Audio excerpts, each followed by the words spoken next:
नमस्कार दोस्तों, स्वागत है आप सभी का अभी की दुनिया एकेडी चैनल में। आज 30 अक्टूबर 2021 को द हिंदू न्यूज़पेपर के सभी महत्वपूर्ण समाचारों को पढ़ना शुरू करते हैं। तो इन समाचारों की जो सबसे है उसका टाइटल है नो मनी लेफ्ट इन मनरेगा ऑफर 21 स्टेट्स द रेड। चलिए पढ़ते हैं। मनरेगा के खजाने में नहीं बचा पैसा, लाल रंग में राज। केंद्र की प्रमुख ग्रामीण रोजगार योजना वित्तीय वर्ष के आधे रास्ते में समाप्त और अनुपूरक बजटीय आवंटन अगले संसदीय सत्र के शुरू होने पर कम से कम एक और महीने के लिए बचाव में निगाह। अपने स्वयं के वित्तीय विवरण के अनुसार महात्मा गांधी राष्ट्रीय ग्रामीण रोजगार गारंटी अधिनियम मनरेगा योजना 8,666 करोड़ रुपए का नकारात्मक शुद्ध संतुलन दिखाती है। इसका मतलब यह है कि मनरेगा श्रमिकों के भुगतान के साथ साथ सामग्री की लागत में देरी, जब तक कि राज्य अपने स्वयं के धन में डुबकी नहीं लगाते। कार्यकर्ताओं का कहना है कि केंद्र आर्थिक संकट के समय मजदूरी भुगतान में देरी करके श्रमिकों को जबरन श्रम करने की कर रहा है। हालांकि केंद्र अब कई राज्यों पर जमीन पर काम करने के लिए कृत्रिम रूप से मांग पैदा करने का आरोप लगा रहा है। मनरेगा एक मांग संचालित योजना है जो किसी भी ग्रामीण परिवार को 100 दिनों के अकुशल काम की गारंटी देता है जो इसे चाहता है। पिछले साल के कोविड-19 लॉकडाउन के दौरान इस योजना को अंततः 1.11 लाख करोड़ रुपए का उच्चतम बजट दिया गया था। इसी के साथ न्यूज समाप्त हो जाए। अगली न्यूज का टाइटल है नॉर्थ साउथ ब्लॉक सुदर्न म्यूजियम। चलिए इसे पढ़ते हैं। संग्रहालयों को बदलने के लिए उत्तर दक्षिण ब्लॉक। केंद्र सरकार ने सुप्रीम कोर्ट को सूचित किया है कि उत्तर दक्षिण ब्लॉक, जिनमें मुख्य मंत्रालय और प्रधानमंत्री कार्यालय हैं, को भारत में निर्माण प्रागैतिहासिक से वर्तमान तिथि नामक थीम पर आधारित राष्ट्रीय संग्रहालय में बदल जाएगा। सेंट्रल विस्टा पुनर्विकास योजनाओं का हिस्सा है। भविष्य के संग्रहालय एक सार्वजनिक स्थान होंगे। वर्तमान में देश के सबसे महत्वपूर्ण निर्णय इन इमारतों में किए जाते, जहां पहुंच सीमित है। केंद्रीय लोक निर्माण विभाग, जो आवास और शहरी मामलों के मंत्रालय का हिस्सा है, द्वारा प्रस्तुत एक हलफनामे में शीर्ष अदालत में खुलासा किया गया। संग्रहालय बड़े पैमाने पर जनता के लिए खुले रहेंगे और महत्वपूर्ण सार्वजनिक उद्देश्यों की पूर्ति करेंगे। हलफनामा सेंट्रल विस्टा क्षेत्र में एक भूखंड में भूमि उपयोग के प्रस्तावित परिवर्तन पर सवाल उठाने वाली एक याचिका के जवाब था। प्रारंभ में भूखंड को एक मनोरंजक पार्क और बस टर्मिनल के लिए आवंटित किया गया था। सरकार ने उत्तर दिया कि प्लॉट नंबर 1 में 90 वर्षों से सरकारी कार्यालय थे, इसे कभी भी जनता या खेल के मनोरंजक स्थान के लिए नहीं खोला था। दूसरी ओर उपराष्ट्रपति के आवास को भूखंड में स्थानांतरित करना एक बुद्धिमानी भरा कदम था। यह संसद के करीब होगा, इससे सेंट्रल विस्टा में यातायात स्थिति को कम करने में मदद। सरकार ने ऐसा तर्क दिया। इसके अलावा प्रस्तावित आवास में सर्वोत्तम तकनीक और सुरक्षा होगी। वर्तमान उपराष्ट्रपति का निवास डिफेंस लैब बन जाएगा। सभी केंद्रीय मंत्रालयों को राजपथ के दोनों ओर विकसित साझा केंद्रीय सचिवालय भवनों में स्थानांतरित किया जाएगा। सरकार ने इस आशंका को स्वीकार किया कि सेंट्रल विस्टा की योजनाएं जनता की जगह जरूरत को ध्यान में नहीं रखती। हलफनामे में कहा गया है, सेंट्रल विस्टा मास्टर प्लान ने सार्वजनिक क्षेत्रों में गुणात्मक और मात्रात्मक रूप से वृद्धि है और जनता के बड़े लाभ के कई मनोरंजक को जोड़ा है। के साथ न्यूज का टाइटल है सुसाइड्स एमंग फार्म वर्कर्स रोज 18% इन 2020। चलिए पढ़ते हैं। 2020 में कृषि श्रमिकों के बीच आत्महत्याओं में 18% की वृद्धि। गुरुवार को जारी राष्ट्रीय अपराध रिकॉर्ड ब्यूरो एनसीआरबी की रिपोर्ट के अनुसार 2020 में आत्महत्या से मरने वाले की संख्या पिछले वर्ष की तुलना में 18% अधिक। हालांकि महामारी के वर्ष के दौरान जमींदार किसानों की आत्महत्याओं में थोड़ी गिरावट आई। कृषि क्षेत्र पिछले साल भारतीय अर्थव्यवस्था के कुछ उज्जवल स्थानों में से एक था। एक स्वस्थ मानसून और अन्य क्षेत्रों को अपंग करने वाले लॉकडाउन के दौरान कृषि गतिविधियों की निरंतरता के कारण विकास दर किया गया। हालांकि भूमिहीन खेतिहर मजदूर जिन्हें पीएम किसान जैसी आय सहायता योजनाओं का लाभ नहीं मिला, उन्हें महामारी के दौरान उच्च स्तर के संकट का सामना करना पड़ सकता है। एनसीआरबी रिपोर्ट में किसान समुदाय के बीच आत्महत्या के विशेष कारणों का कोई संकेत शामिल। कुल मिलाकर क्षेत्र में लगे 10,670 लोगों 2020 में आत्महत्या से मृत्यु के साथ समाप्त हो जाते हैं। अगली न्यूज का टाइटल है UIDAI indemnity from data bill. चलिए पढ़ते हैं। UIDAI ने डेटा बिल से मांगा हर्जाना। भारतीय विशिष्ट पहचान प्राधिकरण UIDAI ने पर्सनल डेटा प्रोटेक्शन कानून से छूट मांगी है। गुरुवार को बेंगलुरु में अपने कार्यालय में डेटा संरक्षण विधेयक 2019 पर संयुक्त संसदीय समिति के साथ बातचीत में UIDAI के पदाधिकारियों ने कहा कि प्राधिकरण पहले से ही आधार अधिनियम द्वारा शासित है और कानूनों का दोहराव नहीं हो सकता है। विडंबना यह है कि बैंकों सहित कई प्रमुख सेवाओं के लिए आधार को अनिवार्य बना रहा था, जिसने सबसे पहले डेटा गोपनीयता की बहस शुरू की थी। विधेयक की उत्पत्ति न्यायमूर्ति एन श्रीकृष्ण की अध्यक्षता में विशेषज्ञों की एक समिति द्वारा तैयार की गई रिपोर्ट में निहित है। के साथ न्यूज समाप्त हो जाए। अगली टाइटल है कन्नड़ा एक्टर पुनीत राजकुमार पासस अवे। चलिए इसे पढ़ते हैं। कन्नड़ अभिनेता पुनीत राजकुमार का निधन। कन्नड़ फिल्म उद्योग के प्रमुख नामों में से एक 46 वर्षीय पुनीत राजकुमार का और मैटिनी आइडल राजकुमार के 5 बच्चों में से सबसे छोटे का शुक्रवार की सुबह हृदय गति रुकने से हो गया। पावर स्टार के नाम से मशहूर अभिनेता ने अपने होम जिम में वर्कआउट सेशन के बाद सीने में दर्द की शिकायत की। सूत्रों ने कहा कि उनके परिवार के डॉक्टर की क्लिनिक में एक ECG ने कार्डियक अरेस्ट का संकेत दिया। उन्हें विक्रम अस्पताल ले जाया गया। विक्रम अस्पताल के हृदय रोग विशेषज्ञ डॉक्टर रंगनाथ नायक ने कहा कि आपात स्थिति में पहुंचने के समय मरीज अनुत्तरदायी था। उन्होंने कहा कि तत्काल कार्डियक लाइफ सपोर्ट उपाय शुरू किए गए, हालांकि मरीज लगातार प्रतिक्रिया नहीं दे रहा था। दोपहर 2:30 बजे से मृत घोषित कर दिया गया। पुनीत ने अपने पिता के साथ अपनी शुरुआत जब वह सिर्फ 6 महीने के थे और बाल कलाकार के रूप में राष्ट्रीय पुरस्कार जीता। उसके बाद उन्होंने एक ब्रेक लिया, केवल 2002 में एक मुख्य अभिनेता के रूप में फिर से उभरने के लिए। उन्होंने 29 फिल्मों में मुख्य अभिनेता के रूप में अभिनय किया। कुछ सबसे बड़ी फिल्म। पुनीत अपने पिता डॉक्टर राजकुमार के नक्शे कदम पर चलते हुए अपनी पीढ़ी के दुर्लभ गायक अभिनेताओं में से एक थे। उन्होंने बाल कलाकार के रूप भी गायन शुरू किया और कई गाने हिट किए। उनके परिवार में पत्नी अश्विनी रेवंत और बेटियां धृति और वंदिता हैं। उनके भाई राघवेंद्र कुमार ने अपने प्रशंसकों के बीच शांति की अपील करते हुए कहा कि परिवार को अभी नुकसान की भरपाई। संगीतकार गुरकिरण ने कहा कि वह गुरुवार की रात को मेरा जन्मदिन मना रहे थे, गा रहे थे और नाच रहे थे और यह महसूस करना कि आज वह चले गए हैं अविश्वसनीय। उनका पार्थिव शरीर बेंगलुरु के कांतिरवा स्टेडियम में रखा गया है, जहां प्रशंसक और शुभचिंतक शनिवार को श्रद्धांजलि दे सकते हैं। उनका अंतिम संस्कार रविवार को कांतिरवा स्टूडियो स्थित डॉक्टर राजकुमार पूरी भूमि में राजकीय सम्मान के साथ किया जाएगा, सरकार ने घोषणा की है। पुनीत राजकुमार की बेटी विदेश में है और उसके शनिवार रात तक पहुंचने की उम्मीद है। सूत्रों के अनुसार रविवार को अंतिम संस्कार किया जाएगा। इसी के साथ न्यूज समाप्त हो जाते हैं। न्यूज का टाइटल है Modi hold talks with top EU leader. तो चलिए इसे पढ़ते हैं। मोदी ने यूरोपीय संघ के शीर्ष नेताओं से की बात। प्रधानमंत्री नरेंद्र मोदी ने शुक्रवार को यहां यूरोपीय संघ के शीर्ष नेताओं के साथ व्यापक बातचीत, जिसके दौरान दोनों पक्षों ने भारत यूरोपीय संघ दोस्ती को गहरा करने पर चर्चा, खासकर राजनीतिक और सुरक्षा संबंधों, व्यापार, संस्कृति और पर्यावरण जैसे क्षेत्रों में। G20 शिखर सम्मेलन में भाग लेने के लिए दिन में पहले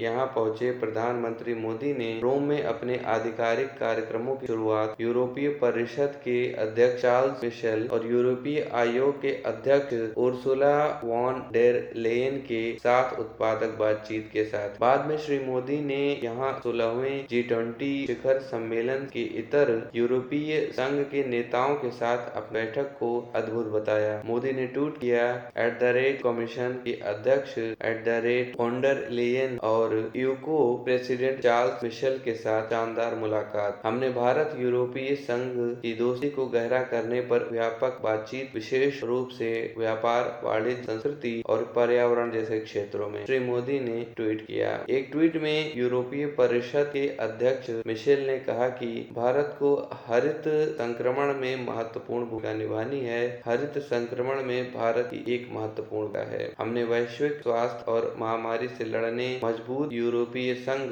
भारत रणनीतिक साझेदारी पर चर्चा की। अफगानिस्तान और भारत प्रशांत में स्थिति, उन्होंने कहा, चीन के भी क्षेत्र में तनाव पैदा कर रही है। यूरोपीय आयोग के अध्यक्ष लेयन ने कहा कि प्रधानमंत्री मोदी से मिलकर अच्छा लगा, नरेंद्र मोदी से मिलकर अच्छा लगा, हमारा रणनीतिक एजेंडा सही रास्ते पर है। हम सहमत थे कि हमारे व्यापार वार्ता काम करना शुरू कर देंगे। हम नवाचार और प्रौद्योगिकी सहित जलवायु पर अपने सहयोग गहरा करेंगे। इंडो पैसिफिक में सहयोग करने के लिए तत्पर हैं, उन्होंने एक ट्वीट कहा। उन्होंने भारत को टीकाकरण पर उत्कृष्ट प्रगति और टीकों के निर्यात को फिर से शुरू करने के लिए बधाई दी। हमें दुनिया को टीके लगाने और वैश्विक महामारी को हराने में मदद करने के लिए सेना में शामिल होने की आवश्यकता है। सुश्री लेयन ने तब टिप्पणी जब भारत अपने टीकाकरण कार्यक्रम में एक बड़ा काम हासिल कर चुका है। बैठक के बाद विदेश मंत्रालय के प्रवक्ता अरिंदम बागची ने कहा कि कई अहम मुद्दों पर चर्चा हुई। श्री बागची ने ट्वीट किया कि व्यापार और निवेश संबंधों, जलवायु परिवर्तन, कोविड-19, वैश्विक और क्षेत्रीय विकास को कवर करते हुए व्यापक चर्चा। उन्होंने राजनीतिक और सुरक्षा संबंधों, व्यापार और निवेश के साथ साथ पिछले भारतीय यूरोपीय संघ शिखर सम्मेलन में सहमत रोड मैप 2025 को कवर करने में भारत यूरोपीय संघ के सहयोग की भी समीक्षा की। एक प्रेस विज्ञप्ति में MA ने कहा कि उन्होंने मई 2021 में U+27 और जुलाई 2020 में 15वें भारत यू शिखर सम्मेलन के रूप में भारत यूरोपीय संघ के नेताओं की बैठक के रूप में अपने उत्पादक आभासी जुड़ाव को याद किया। इसके साथ न्यूज समाप्त हो जाती है। अगला टाइटल है document with NPR form moved from census site. चलिए इसे पढ़ते हैं। NPR फॉर्म वाले दस्तावेज को जनगणना असल से हटाया गया। केंद्रीय गृह मंत्रालय के तहत भारत के महापंजीयक RGI ने अपनी वेबसाइट से राष्ट्रीय जनसंख्या रजिस्टर के नवीनतम रूप वाले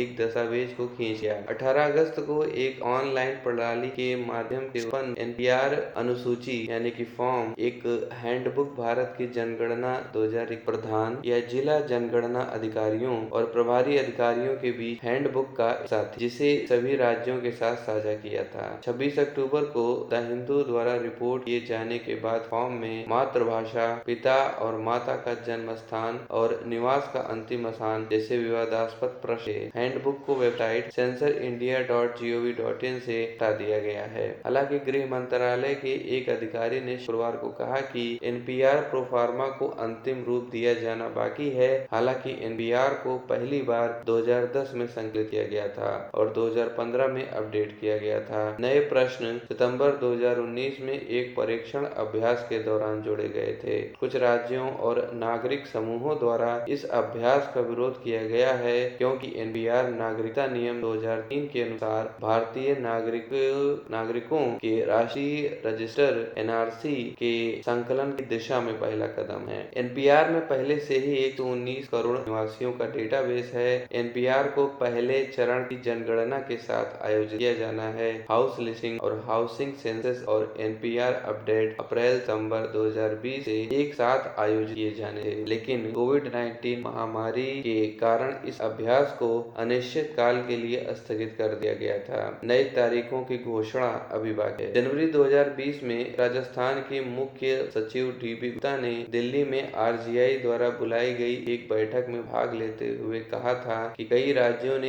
NPR में नए क्षेत्रों, विशेष रूप से माता पिता के जन्म स्थान पर आपत्ति जताई। उन्होंने कहा कि यह अव्यावहारिक है। कभी कभी गाँव में और यहाँ तक कि शहरों में भी लोगों को अपने जन्म स्थान के बारे में पता नहीं होता। ऐसे कॉलम को जोड़ने का क्या उद्देश्य है? हमने उनसे यानी कि गृह मंत्रालय से कॉलम हटाने कहा है। मंत्रालय के अधिकारियों ने उत्तर दिया कि उत्तरदाताओं के लिए जानकारी प्रदान करना अनिवार्य नहीं था। यदि वे चाहें तो इनकार कर सकते हैं या कह सकते हैं कि उन्हें जानकारी नहीं है। उन्हें जवाब देने के लिए मजबूर नहीं किया जा सकता। श्री गुप्ता ने बैठक के बाद संवाददाताओं से कहा था। के साथ ये न्यूज समाप्त हो जाती है। अगली न्यूज का टाइटल है Surat award for best public transport. तो चलिए इसे पढ़ते हैं। सूरत ने सर्वश्रेष्ठ सार्वजनिक परिवहन का पुरस्कार जीता। सूरत ने शहर के लिए सर्वश्रेष्ठ सार्वजनिक परिवहन प्रणाली का पुरस्कार जीता, जबकि कोच्चि को केंद्रीय आवास और शहरी मामलों के मंत्रालय द्वारा सबसे टिकाऊ परिवहन प्रणाली वाला शहर माना गया। यहाँ पर यह ध्यान देने वाली बात है, सर्वश्रेष्ठ सार्वजनिक परिवहन प्रणाली का पुरस्कार सूरत ने प्राप्त किया है। जब सबसे टिकाऊ परिवहन प्रणाली वाला शहर कोच्चि को माना गया है। आवास एवं शहरी मामलों के मंत्री हरदीप सिंह पुरी ने यहाँ एक दिवसीय अर्बन मोबिलिटी इंडिया सम्मेलन के अंत में पुरस्कार प्रदान किए। दिल्ली को चांदनी चौक पुनर्विकास परियोजना के लिए सर्वश्रेष्ठ गैर मोटर चालित परिवहन प्रणाली के लिए शहर का पुरस्कार मिला। दिल्ली ने सर्वश्रेष्ठ मेट्रो यात्री सेवा और संतुष्ट पुरस्कार भी जीता, जबकि मेट्रो रेल के साथ नागपुर का मल्टी मॉडल एकीकरण देश में सबसे अच्छा पाया गया। यहाँ पे एक और ध्यान देने वाली बात है कि दिल्ली को चांदनी चौक पुनर्विकास परियोजना के लिए सर्वश्रेष्ठ गैर मोटर चालित परिवहन प्रणाली के लिए शहर का पुरस्कार मिला, जबकि दिल्ली में सर्वश्रेष्ठ मेट्रो यात्री सेवा और संतुष्ट पुरस्कार भी जीता। इसी के साथ साथ नागपुर का मल्टी मॉडल एकीकरण भी देश में सबसे अच्छा पाया गया। चलिए आगे बढ़ते हैं। सम्मेलन के दौरान श्री पुरी ने अगले साल के सम्मेलन की थीम की घोषणा की, जो कोच्चि में आयोजित होने वाले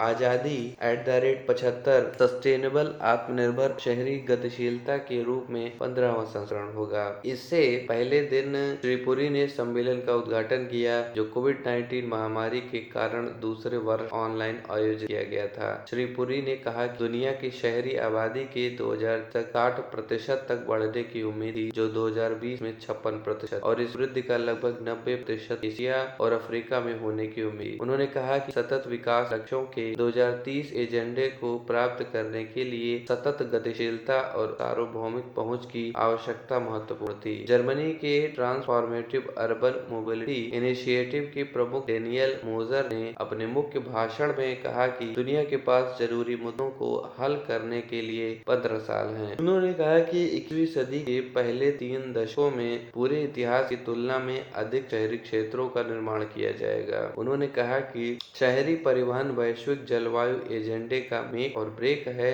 यह 23% कार्बन उत्सर्जन और वैश्विक तेल मांग का 61% है। इसी के साथ ये न्यूज समाप्त हो जाती है। अगली न्यूज का टाइटल है women to be trained on par with men at the NDA. चलिए पढ़ते हैं। एनडीए में महिलाओं को पुरुषों के बराबर प्रशिक्षित किया जाएगा। यह टिप्पणी करते हुए कि भारत की सेना की नाट्यकरण प्रक्रिया चल रही थी, थल सेना अध्यक्ष जनरल मनोज मुकुंद नरवणे ने शुक्रवार को कहा कि युद्धों के बदलते स्वरूप को ध्यान में रखते हुए देश के सशस्त्र बलों में नई तकनीकी को शामिल किया जा रहा है। उन्होंने कहा कि युद्ध का चरित्र वर्षों से बदल रहा है। नाट्यकरण प्रक्रिया यानी कि सर्वोत्तम संसाधन उपयोग के लिए थल सेना, वायुसेना और नौसेना की क्षमताओं का एकीकरण चल रही है। जनरल नरवणे ने कहा कि दुनिया में भारत किसी भी अन्य देश से नहीं है जहां तक प्रौद्योगिकी को शामिल किया गया है। सशस्त्र बल चिंतित थे। जनरल नरवणे ने कहा कि उन्हें उम्मीद है कि महिला कैडेटों का स्वागत उसी निष्पक्ष खेल और व्यावसायिकता के साथ किया जाएगा जिसके लिए भारतीय वायुसेना पूरी दुनिया में जानी जाती है। उन्होंने कहा कि महिलाओं का प्रशिक्षण पुरुषों के ही समान होगा।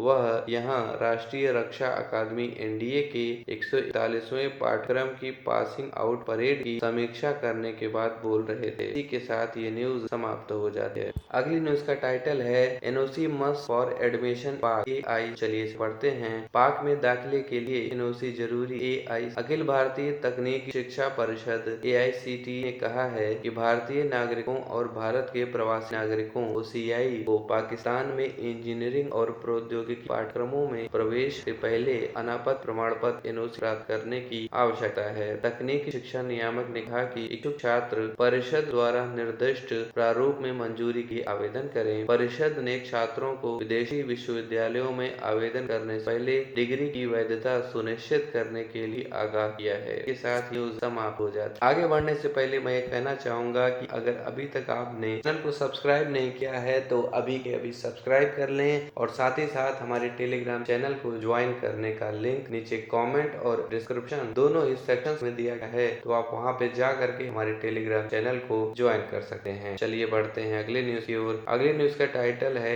India Israel boost military cooperation. चलिए इसे पढ़ते हैं। भारत इजराइल सैन्य सहयोग बढ़ाएंगे। द्विपक्षीय रक्षा सहयोग को और आगे बढ़ाने के लिए भारत और इजराइल सहयोग के नए क्षेत्रों की पहचान करने के लिए एक व्यापक 10 वर्षीय द्विपक्षीय रोड मैप तैयार करने के लिए एक टास्क फोर्स बनाने पर सहमत हुए हैं। रक्षा मंत्रालय के एक बयान में शुक्रवार को कहा गया है कि 27 अक्टूबर को इजराइल के तेल अवीव में द्विपक्षीय रक्षा सहयोग पर 15वीं इजराइल भारत संयुक्त कार्य समूह JWG की बैठक में इस पर सहमति बनी। JWG देशों के रक्षा मंत्रालयों की शीर्ष समीक्षा निकाय है। इसी के साथ ये न्यूज समाप्त हो जाती है। अगली न्यूज का टाइटल है UN tool to facilitate evidence collection. चलिए इसे पढ़ते हैं। साक्ष्य संग्रह की सुविधा के लिए संयुक्त राष्ट्र उपकरण ड्रग्स एंड क्राइम पर संयुक्त राष्ट्र कार्यालय और सुरक्षा परिषद काउंटर टेररिज्म कमेटी के कार्यकारी निदेशालय ने डेटा डिस्क्लोजर फ्रेमवर्क लॉन्च किया है, जो एक उपकरण है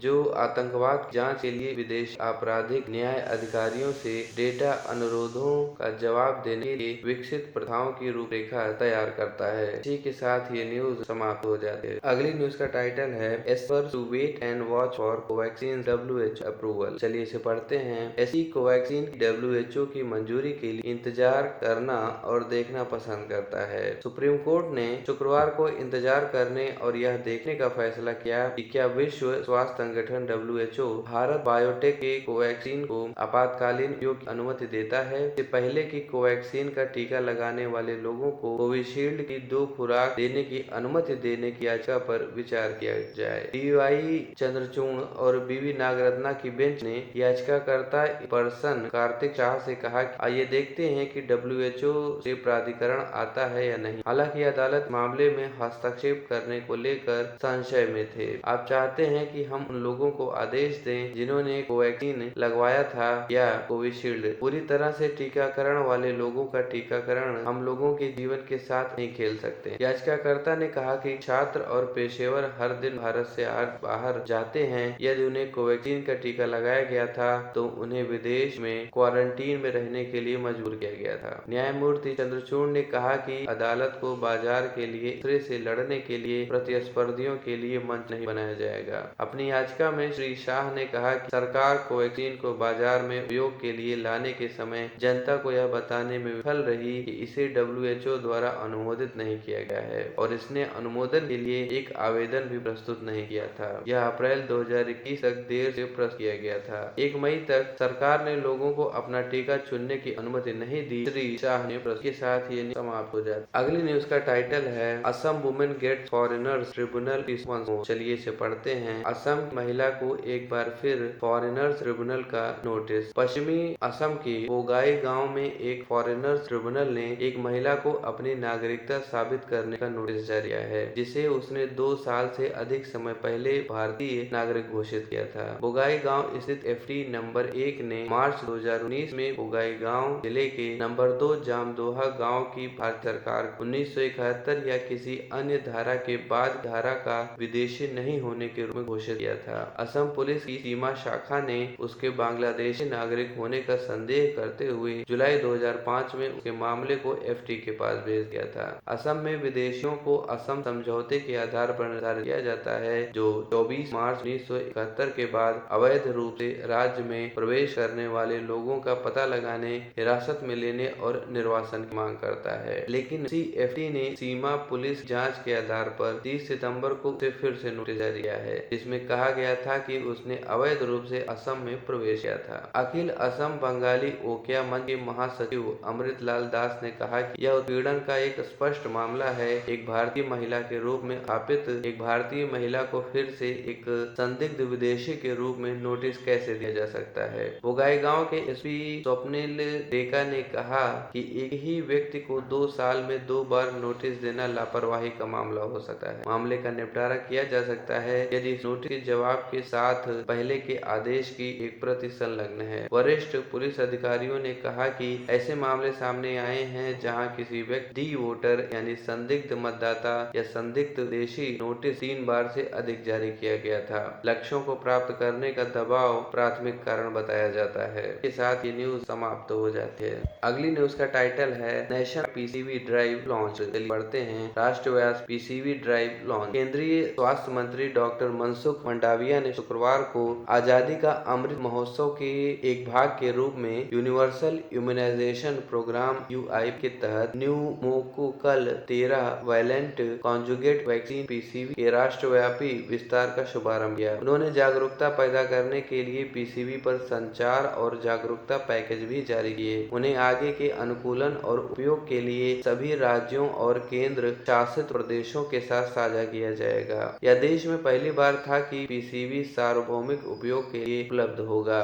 उन्होंने कहा कि निमोनिया विश्व स्तर पर और भारत में 5 साल से कम उम्र के बच्चों की मौत का एक प्रमुख कारण है। उन्होंने कहा कि न्यूमोकोकस के कारण होने वाला निमोनिया बच्चों में गंभीर निमोनिया का सबसे आम कारण है। भारत में लगभग 16% बच्चों की मृत्यु निमोनिया के कारण होती है। पीसीवी राष्ट्रव्यापी रोल आउट से बाल मृत्यु दर में लगभग 60% की कमी आई। देश के विकास, उत्पादकता और विकास में स्वस्थ बच्चों के महत्व पर प्रकाश डालते हुए उन्होंने कहा कि बच्चे देश का भविष्य हैं और उन्हें स्वस्थ जीवन प्रदान करना हमारी जिम्मेदारी है। श्री मंडाविया ने कहा कि प्रधानमंत्री द्वारा शुरू किया गया मिशन इंद्रधनुष इस संबंध में एक ऐसा प्रयास है। उन्होंने कहा कि प्रधानमंत्री द्वारा सबको वैक्सीन मुफ्त वैक्सीन का विजन कोविड-19 टीकाकरण कार्यक्रम का मार्गदर्शन कर रहा है और इसने यह सुनिश्चित किया है पात्र आबादी को देश भर में टीकों की पहुंच प्राप्त हो। के साथ ये न्यूज समाप्त हो जाती है। अगली न्यूज का टाइटल है Sputnik clinical trials on children in the works. चलिए पढ़ते हैं। काम में बच्चों पर स्पुतनिक के नैदानिक परीक्षण। डॉक्टर रेड्डीज लेबोरेटरीज ने भारत के ड्रग कंट्रोलर जनरल DCGI से संपर्क करने की योजना बनाई है, जिसमें बच्चों में रूसी कोविड-19 वैक्सीन स्पुतनिक के क्लिनिकल परीक्षण के साथ साथ टीकाकरण वाले वयस्कों के लिए बूस्टर शॉट की अनुमति मांगी गई है। CEO API और सर्विसेज दीपक सप्रा ने कहा जल्द ही ऐसा करने की योजना है और उम्मीद है कि हम नवंबर में परीक्षण शुरू कर पाएंगे। अगला महीना वह भी है जब भारत में स्पुतनिक वी के मार्केटिंग पार्टनर और brand custodian Sputnik light single dose vaccine के लिए क्लिनिकल परीक्षण के परिणाम अनुमोदन के लिए नियामक को प्रस्तुत करने की उम्मीद करते हैं। यह कहते हुए कि वैक्सीन DCGI ने अप्रैल में 2 खुराक स्पुतनिक के लिए EU को मंजूरी दी थी, भारत के टीकाकरण कार्यक्रम के लिए प्रासंगिक बनी हुई है। श्री सप्रा ने कहा कि अब तक 1.1 मिलियन खुराक प्रशासित की जाती है। हालांकि उन्होंने स्वीकार किया कि वैक्सीन के 2 अलग अलग घटकों की उपलब्धता और रूस से आपूर्ति प्रभावित होने से पहले की चुनौतियों का सामना करना पड़ा। हालांकि देश में वैक्सीन के निर्माण में कई फर्मों के साथ अधिकांश उत्पाद भारत में बन जाएंगे। उन्होंने शुक्रवार को एक आभासी मीडिया बातचीत के दौरान ऐसा कहा। के साथ ये न्यूज समाप्त हो जाते हैं।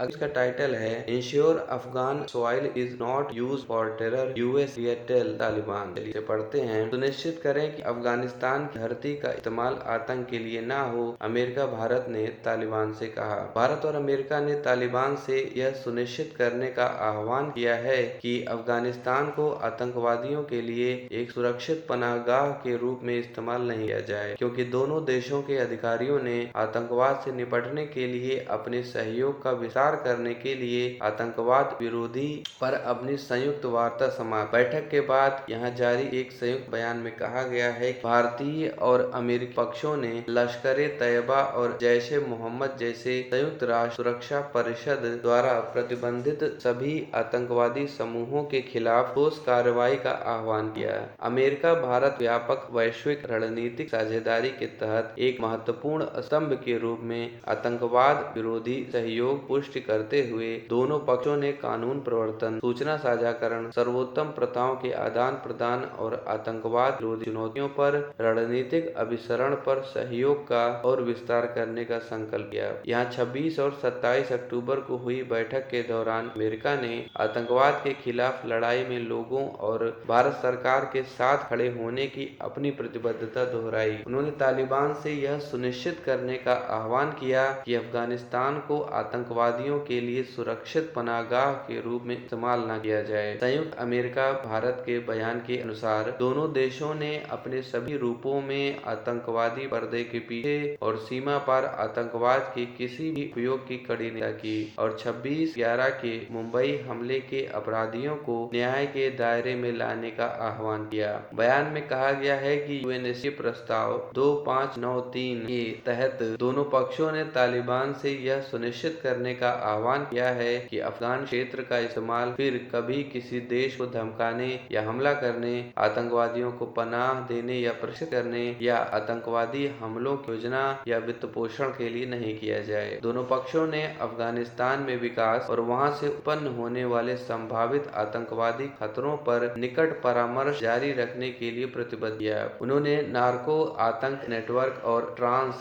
नेशनल अवैध हथियारों की तस्करी नेटवर्क का मुकाबला करने पर भी विचारों का आदान प्रदान किया। तो इसी के साथ ये न्यूज समाप्त हो जाती है। अगली न्यूज का टाइटल है core sector growth decelerated to 7 month low of 4.4% in September. चलिए इसे पढ़ते हैं। सितंबर में कोर सेक्टर की ग्रोथ घटकर 7 महीने के निचले स्तर 4.4% पर आ गई। सितंबर में भारत के 8 प्रमुख क्षेत्रों में उत्पादन 4.4% बढ़ा, जो 7 महीनों में साल दर साल वृद्धि की सबसे धीमी गति है। अगस्त में 11.5 के विस्तार के साथ उत्पादन में तेजी लाने के 2 महीने उलट गए। क्रमिक आधार पर सितंबर में उद्योग और आंतरिक व्यापार संवर्धन विभाग DPIIT द्वारा संकलित 8 प्रमुख उद्योगों के सूचकांक में लगातार दूसरी मासिक गिरावट देखी गई। सूचकांक जो जुलाई में 134.7 पर था, अगस्त में लगभग 1% और सितंबर में 5% गिर गया। सितंबर 2020 में जब राष्ट्रीय कोविड-19 लॉकडाउन के बाद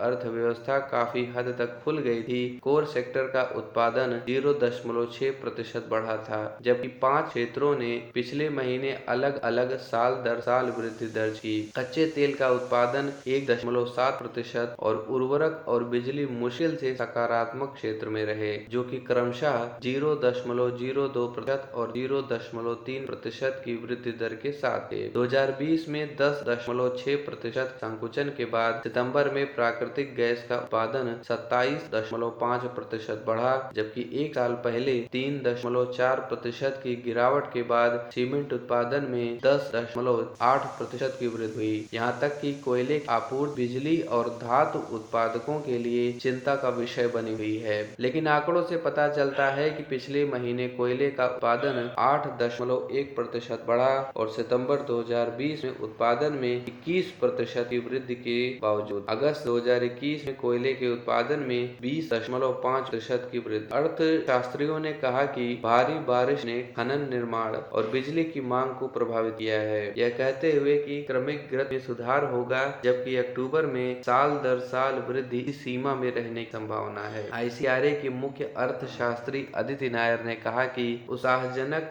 नोट पर सितंबर में कोर आउटपुट पूर्व कोविड स्तर से 5% अधिक गया, जिसका नेतृत्व कोयला, प्राकृतिक गैस, स्टील, सीमेंट और बिजली ने किया। इसी के साथ ये न्यूज समाप्त हो जाती है। अगली न्यूज का टाइटल है fiscal deficit touches 35% of annual budget. चलिए इसे पढ़ते हैं। राजकोषीय घाटा वार्षिक बजट लक्ष्य के 35% को छू गया। लेखा नियंत्रक CGA द्वारा शुक्रवार को जारी आंकड़ों के अनुसार केंद्र सरकार का राजकोषीय घाटा सितंबर के अंत में 5.26 लाख करोड़ रुपए या बजट अनुमान का 35% हो गया है। चालू वित्त वर्ष में घाटे के आंकड़े पिछले वित्तीय वर्ष की तुलना में बेहतर दिखाई देते हैं, जब यह मुख्य रूप से कोविड-19 महामारी से निपटने के लिए खर्च में उछाल के कारण अनुमान के 114.8% तक बढ़ गया था। CGA ने कहा कि निरपेक्ष रूप से राजकोषीय घाटा और व्यय और राजस्व के बीच का अंतर सितंबर के अंत में 5,26,851 करोड़ था। चालू वित्त वर्ष के लिए सरकार को सकल घरेलू उत्पाद के 6.8% या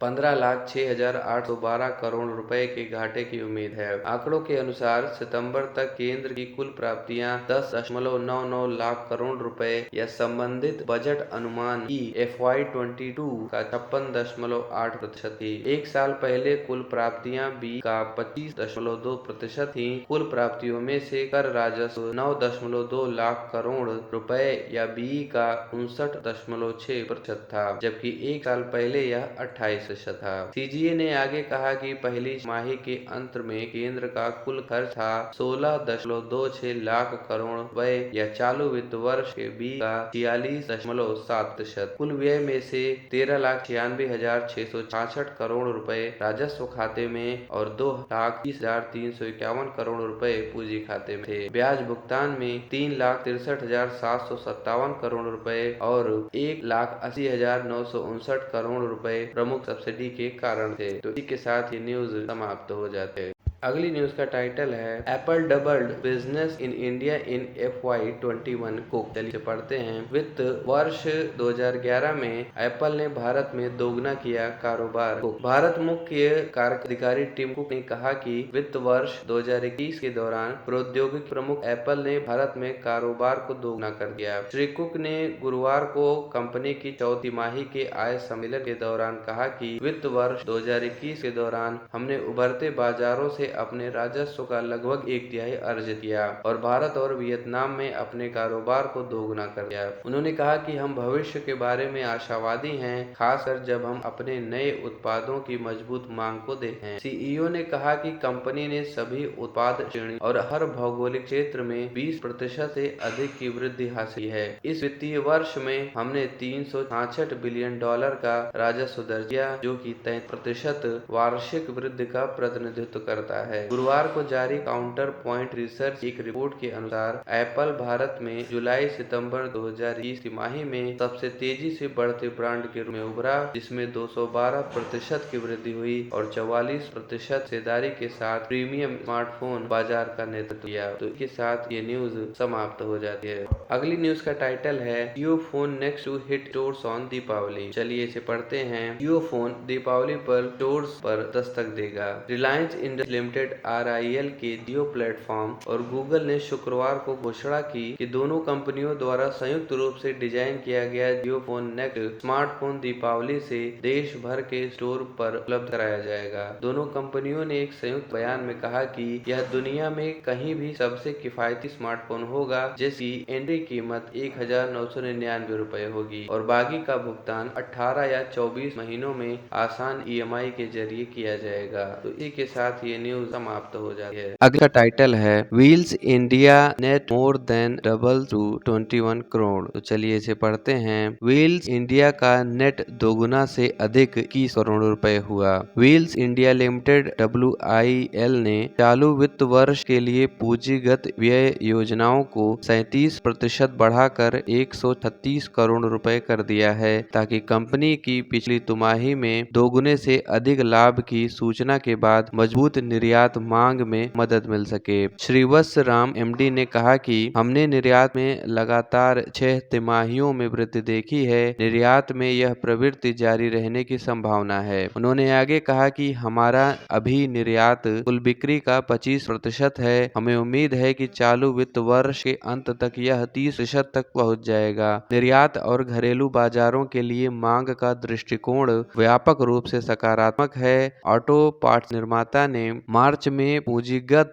व्यय का अनुमान लगाया था, जो कि 99 करोड़ रुपए था। यह निर्माण उपकरण और पवनचक्की खंडों में वैश्विक मांग में वृद्धि के कारण उठाया गया था। श्री राम ने कहा कि WIL को एल्यूमीनियम और स्टील की बढ़ती लागत और ईंधन की कीमतों से चुनौतियों का सामना करना पड़ रहा था। दूसरी तिमाही का लाभ 186% उछलकर 21 करोड़ रुपए हो गया, जबकि राजस्व 78% बढ़कर 911 करोड़ रुपए हो गया। तो इसी के साथ ये न्यूज समाप्त हो जाती है। अगली न्यूज का टाइटल है urban poor bearing the Brunt of high inflation CRISIL. तो चलिए इसे पढ़ते हैं। ऊंची महंगाई की मार झेल रहे श्री गरीब क्रिसिल। रेटिंग एजेंसी क्रिसिल ने कहा कि पिछले 1.5 वर्ष में उच्च मुद्रास्फीति से शहरी गरीब सबसे ज्यादा प्रभावित हुए हैं और ईंधन की कीमतों में लगातार बढ़ोतरी उनके लिए एक बड़ा खतरा बनी हुई है। क्रिसिल के अर्थशास्त्री DK जोशी और पंखुरी टंडन ने बताया कि मुद्रास्फीति बोर्ड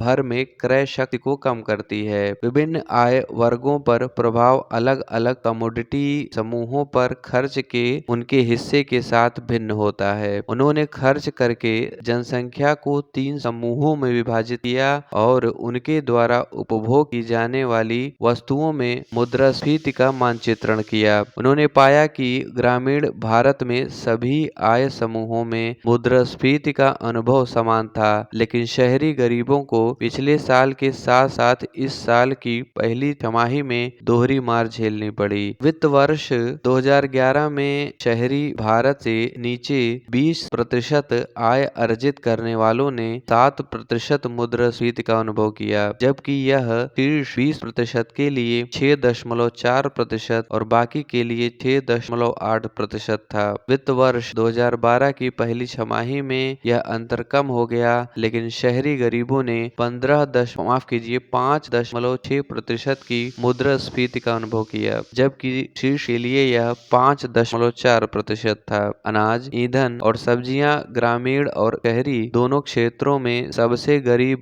20% के लिए शीर्ष वस्तुएं हैं। ग्रामीण गरीबों द्वारा उपयोग की जाने वाली 10 में से 6 और शहरी गरीबों द्वारा 5 वस्तुओं में मुद्रास्फीति 6% से ऊपर बनी हुई है। अर्थशास्त्रियों ने कहा कि कुल खपत में ईंधन का हिस्सा गरीबों के लिए अधिक है। उन्होंने कहा कि गरीबों ग्रामीण से अधिक शहरी ने इस वित्तीय वर्ष में मुख्य रूप से ईंधन के माध्यम से मुद्रास्फीति के दबाव की संभावना देखी है। तो इसी के साथ ये न्यूज समाप्त हो जाती है।